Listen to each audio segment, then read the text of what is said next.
Amahoro Imana bane namwe inshuti yo kuno mwashimiye gukurikirana ibiganiro bica hano kumbonesha kuri yanyu ya BTV Burundi n'umwanya mwiza kugira tubashikirize amakuru mu Kirundi, amakuru mu duhera ku ngingo nkuru ziyagize. Ibura ry'akazi kugwaruka rwejeje amashure n'ubukene bwugarije imiryango itari mike biri bituma urwaruka rwinshi rw'abanyeshure ruheba amashure. Ivyo bikaba vyashikirijwe na Ferdinand Simbaruhije asanzwe arongoye ishirahamwe FENADEB. Muraza kubikurikirana muri ano makuru, mu gihe abatunganya ibikorwa vyo gufasha abagowe canke abafise ibibazo mu gihe batabikoze mu kuri bituma n'abashigikira ivyo bikorwa badebukirwa. Ivyo navyo nyene muraza kubikurikirana muri ano makuru mw'idonido. Turafise amakuru atari make mu kanya idonido ryayo.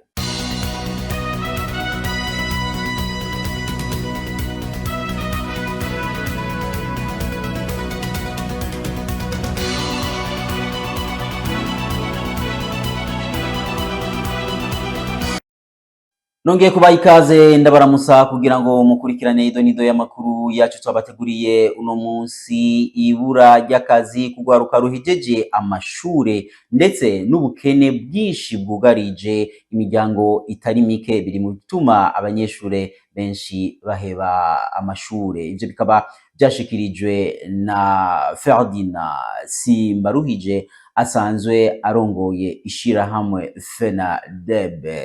Patrick Hatangimana: naho hoba ico kibazo kijanye n'ivyo kuronka akazi, ufungura akazi mugabo waraheje amashuri, warize amashuri. Hari imvo nyinshi zishobora gutuma abana badahurumbira amashure, maze bigatuma igitigiri c'abaheba ishure gikomeza kwiyongera, nk'uko bisigurwa na Ferdinand Simbaruhije n'umuvugizi w'ihuriro ry'amashirahamwe yitaho agateka k'abana mu Burundi FENADEB mu mfunyapfunyo. Mu vy'ukuri ko abana baheza amashure ntibaronke akazi biratuma rimwe na rimwe abana badasaba kuhurumbira amashure, n'ubukene nawe bashobora gutuma nabo nyene rimwe na rimwe abana bidakunda kubana n'amashure. Wasanga bimwe byangombwa umwana wese akeneye kugira ngo abashe kuja kwiga, nshaka kuvuga nk'akarorero gufungura, urumva utafunguye nta nguvu zo kuja kwiga, naho ugera kw'ishure ntivyinjira ushonje.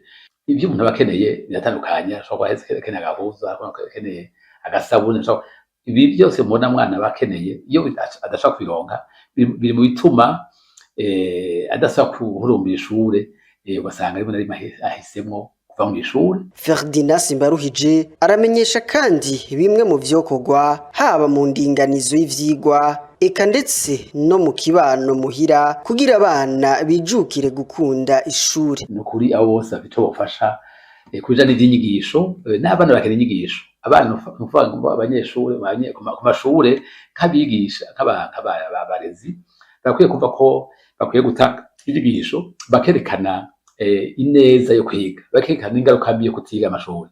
Ivyo rero neza ko ngira ngo nk'amashure nk'abigisha abayobozi mu vy'ukuri bakwiye kuraba ico bohinduramwo kubijanye n'uburyo batanga inyigisho n'education civique, kwerekana abana ivyo nyene bijanye n'ubuzima.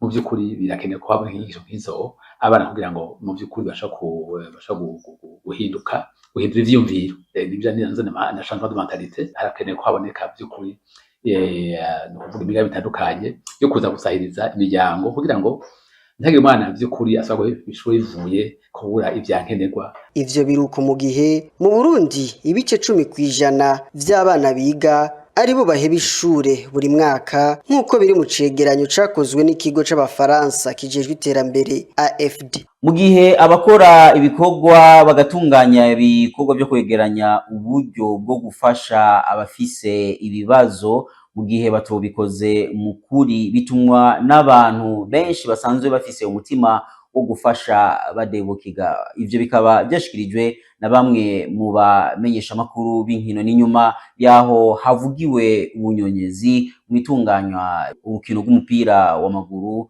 wariko uregeranya uburyo bwo gufasha no gushigikira umwe mu bamenyereza bakomeye cyane banditse amateka mu mugwi wa Vitaro ndetse n'umugwi serukira gihugu w'Uburundi intamba mu rugamba ariwe Jean Gilbert Kanyenkore Kagabo. Inkuru twateguriwe na mugenzi wacu Valentin Ntakirutimana. Amafaranga y'amarundi agera ku miliyoni 11 n'ibihumbi 575 niyo yegeranijwe n'abakinyi ba kera bahoze bakinira umugwi w'umupira w'amaguru Vitaro hamwe n'abari mu mahanga basanzwe bakunda uwo mugwi. Ayo mafaranga akaba yari yatanzwe kugira ngo afashe Jean Gilbert Kanyenkore Batazira Yaounde yahoze amenyereza uwo mugwi wa Vitaro hamwe n'umugwi nserukiragihugu Intamba mu Rugamba. Ku munsi w'Imana igenekerezo rya 12/0 harateguwe ku kibuga c'umupira w'amaguru kiri mu Ngagara urukino rwahuje umugwi w'abaririmbyi All Stars hamwe n'umugwi w'abakinyi ba kera ba Vitaro. Muri ugo rukino habonetsemwo amafaranga agera ku miliyoni 4 n'ibihumbi 547 z'amafaranga y'amarundi. Amakuru dukura ku mbuga zitandukanye ndetse no muri bamwe mu bamenyesha makuru b'inkino ni uko ayo mafaranga yatanzwe atashoboye gushikira Yaounde. Rero amakuru ahari aravuga yuko uburyo bwagiranijwe muri ico gikorwa bwose butashoboye kumushikira, ari naho hantu bwa ngo nagiye ndumva gasa nagahaze mu babiteguye bagenda baravuga ngo uyu ngo niwe yakoze uku, uyu niwe yakoze uku. Nta mazina y'ababirimo shaka ugaruka ko, ariko muri rusange ndagomba kuvuga yuko nimba ibintu bimeze uko ntabwo bimeze neza. Ubwa mbere biragaruka kuba biteguye bikerekana ishusho atari nziza, bikanaca n'intege n'undi muntu wese yari afise inyota yo gukora kino kintu, kubera ko ashobora kuzohamagara abantu ntibamwitabe bitewe nuko hari uburyo bino bitagenze neza. Nibaza ko bitari bikwiye kumera kuno, ntibyari bikwiye kumera kuno.